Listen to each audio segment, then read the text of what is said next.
अच्छा, तो अब आपके पास क्या है, यहाँ पे आपने क्या किया, जो आपके पास डिक्लाइन था, किस रेट से डिक्लाइन हो रहा है, 12% आपको पता था।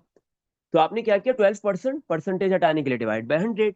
अब डिक्लाइन हो रहा है, डिक्रीज हो रहा है, डीके है, तो 1 से माइनस करेंगे। और पावर में क्या आएगा आपके पास, पावर में क्या आता है इसका, टाइम। टाइम नहीं पता, टाइम अननोन है, टी आपको फाइंड करना है। तो आपने टाइम की जगह पे टी लिख दिया, या कोई भी अननोन आप एन भी पुट कर सकते हो। अननोन आप टाइम को एन से लेट कर लो तो एन पुट कर दो, सही है।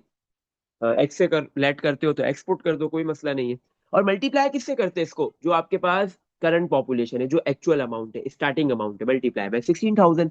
जैसे ही आप ये मल्टीप्लाई करते हो, पावर लेने के बाद मल्टीप्लाई, क्या आती है आपके पास, न्यू वैल्यू। इतने टाइम गुजरने के बाद, आफ्टर टी ईयर्स के बाद आपके पास एक न्यू वैल्यू आ जाएगी, वो गिवन है इस बार, कितनी गिवन है, 8,000। तो इक्वल टू के आगे आपने क्या लिख दिया, 8,000। अब हमें यहाँ पे क्या फाइंड करना है, टी अननोन फाइंड करना है, टी हमारा अननोन है।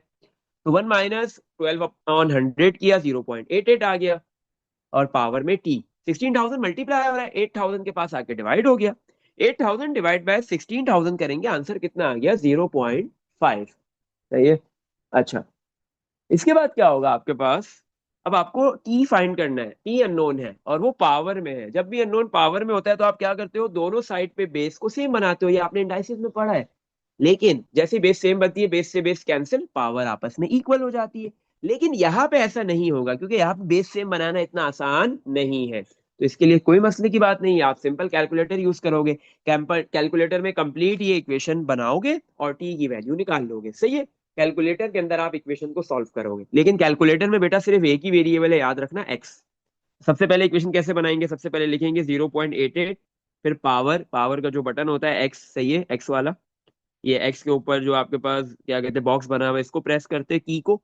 और पावर में टी, अब टी नहीं लिख सकते तो अल्फा दबा के, ये जो ब्रैकेट क्लोज करने वाली की है, इसको दबा प्रेस करेंगे तो एक्स लिखा हुआ आ जाएगा पावर में, लेकिन अल्फा पहले दबाना है। और फिर हमें बीच में इक्वल चाहिए, इक्वल कैसे आएगा, अल्फा दबा के CALC वाला बटन दबाओगे जो लेफ्ट साइड पे है, सेकंड रॉ का फर्स्ट बटन है, वो आप प्रेस करोगे, इक्वल टू आ गया। और फिर 0.5 लिख दोगे, सही है। तो ये इक्वेशन पूरी बन गई। अब इसको सॉल्व करना है, तो शिफ्ट दबा के यही CALC वाला बटन दबाओगे तो आपसे सामने से पूछेगा सॉल्व फॉर एक्स। हाँ भाई सॉल्व कर दो। तो इसके लिए हम इक्वल टू का साइन दबा देंगे, और वो सॉल्व कर लेगा और हमें एक्स की वैल्यू बता देगा। अच्छा, एक्स मतलब एक्स की वैल्यू बताएगा, लेकिन हमने यहाँ पे टी लेट किया है तो हम टी लिख देंगे। टी की क्या वैल्यू आ गई, 5.42। सही है, 5.422, सही है। अच्छा, तो अब ये तो डेसिमल में आंसर आ रहा है, कोई मसले की बात नहीं है। तो अब हमारे पास जो है वो, ये जो रेट है 12%, जो डिक्रीज हो रहे हैं स्पेशीज बर्ड्स की, वो हर साल 12%, एवरी ईयर 12% डिक्रीज हो रहा है। तो जैसे ही 5 ईयर एंड होगा, 12% डिक्रीज हुआ, एक वैल्यू आ गई, तो इसका मतलब वो 8,000 नहीं है, 8,000 नहीं है, सही है।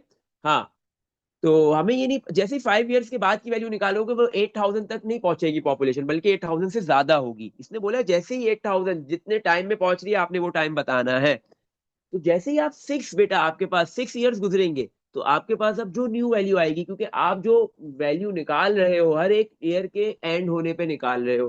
तो जैसे ही 6 ईयर्स एंड होंगे, 6 ईयर्स का टाइम पीरियड कंप्लीट होगा, तो आपके पास जो है वो स्पेशीज की, बर्ड्स की स्पेशीज की वैल्यू 16,000 से कम होके कितनी रह जाएगी, बिलो 8,000, 8,000 से कम आ जाएगी, सही है।